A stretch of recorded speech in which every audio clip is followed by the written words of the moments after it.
Welcome back to Eurofootball Daily for this week's Top 10, where we are taking a look at 10 players that were handed mega deals but failed to reach the levels their club expected after their investment. 10. Aaron Ramsey.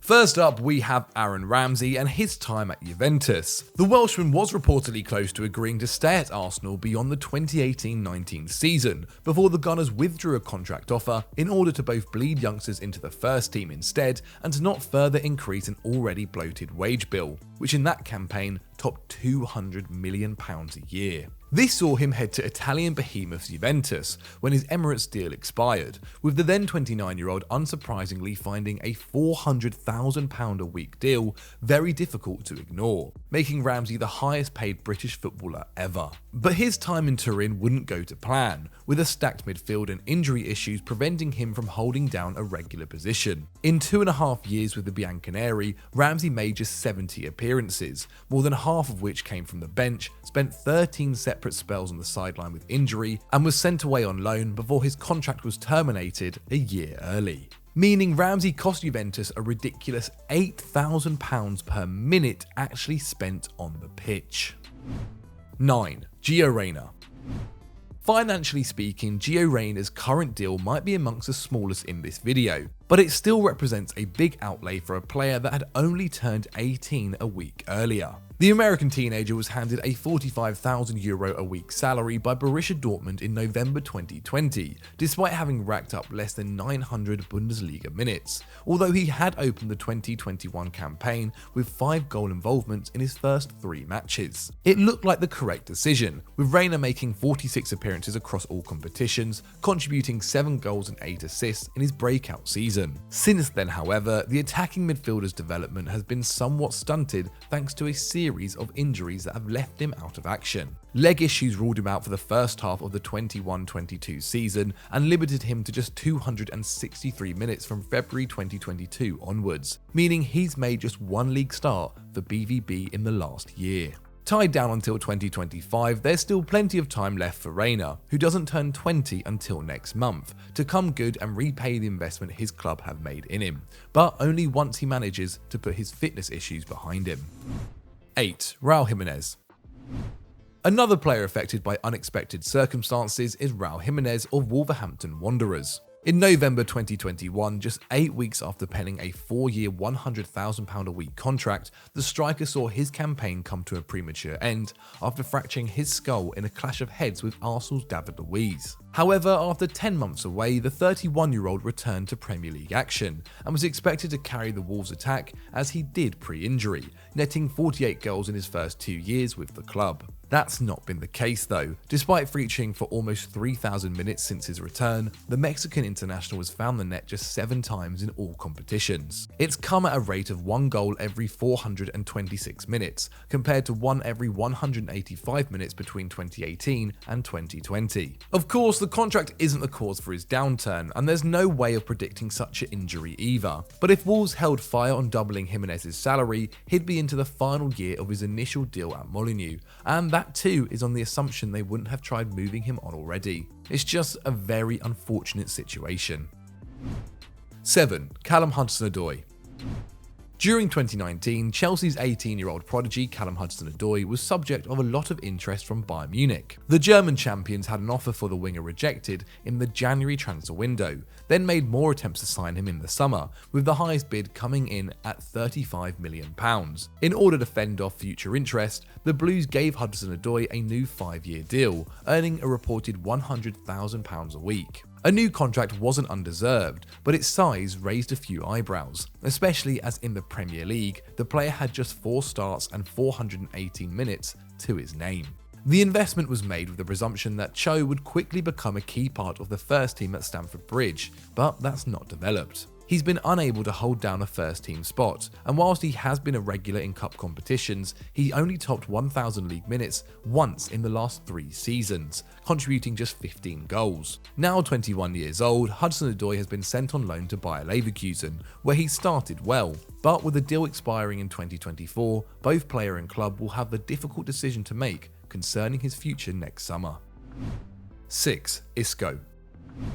Signed for €30 million as a 21-year-old from Malaga in 2013, Isco impressed early on at Real Madrid, making 191 appearances in his first 4 campaigns, scoring 33 goals and setting up a further 41. Florentino Perez rewarded the midfielder for his performances with a 5-year deal in 2017, which would see the Spaniard earn over €200,000 every week, as Los Blancos tied him down for his peak years. Or so they thought. He remained an important member of the side in that subsequent campaign, with 19 goal contributions across all competitions as his side won a 3rd consecutive Champions League, but after that, it went rapidly downhill. His minutes per league season fell steadily from just under 1,800 in 17-18 to only 324 across 14 appearances last season, as managers, notably Zinedine Zidane and Carlo Ancelotti, became concerned with his apparent poor levels of fitness. So after paying Isco upwards of €50 million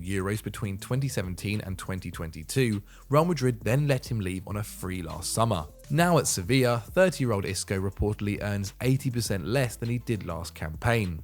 Not that money is important to him anymore. 5. Denilson. We're delving into the history books for the next one as we take a look at Real Betis' signing of Denilson. Back in 1998, when the Brazilian international was just 21 years old, he was bought from Sao Paulo by the Spanish side for a world record £21.5 million. But not only that, the attacker was handed a 10-year contract earning £40,000 a week. Expected to have an immediate impact at Betis, Denilson struggled to produce the goods, scoring just 5 goals in his first 2 La Liga campaigns, as Los Verde Blancos suffered a surprise relegation at the end of the 1999-2000 season. Over the next 5 years, he'd spend time on loan back in Brazil and slowly be phased out of the team, never contributing more than 4 goals in a single year. Denilson left in 2005 after featuring for just 290 minutes the prior season, by which point they'd invested over £36 million in him.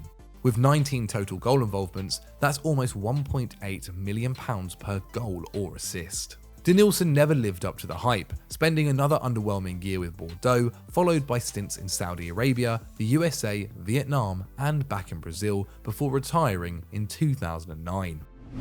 4. Mohamed Salah.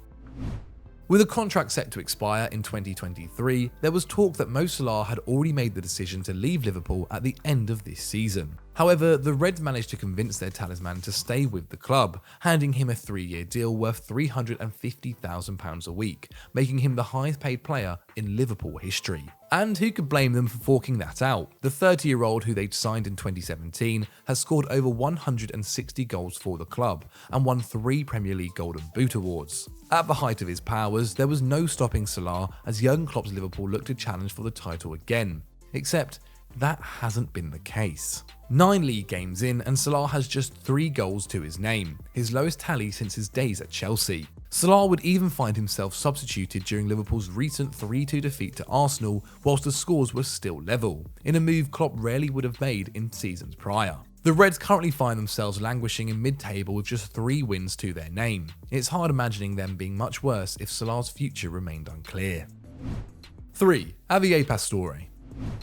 Following the Qatari investment in PSG in 2011, Javier Pastore was the club's first big investment, costing €42 million from Palermo. As you'd expect with a big money signing, he impressed immediately, with 45 goal contributions across his first 2 campaigns in France. He recovered from an injury-hit 13-14 season to have a hand in 18 Ligue 1 goals, which saw the club hand the then 25-year-old a 4-year deal worth some €210,000 a week, almost triple his first contract in the French capital. But then the injuries began. Pastore would miss 53 games over the next 2 seasons, seeing his domestic minutes fall from 2,700 in 14-15 to less than 900 in both 15-16 and 16-17. By the time he entered his final campaign with PSG, the attacking midfielder was now competing for minutes in midfield with the likes of Adrien Rabiot, Marco Verratti and Giovanni Lo Celso, whilst the attack too was stacked with Neymar, Edison Cavani, Angel Di Maria and Kylian Mbappe. As a result, Pastore was limited to 1,400 minutes, mostly from the bench, before PSG decided to cash in on him, selling him to Roma with a year left on his mega deal. 2. Samuel Umtiti.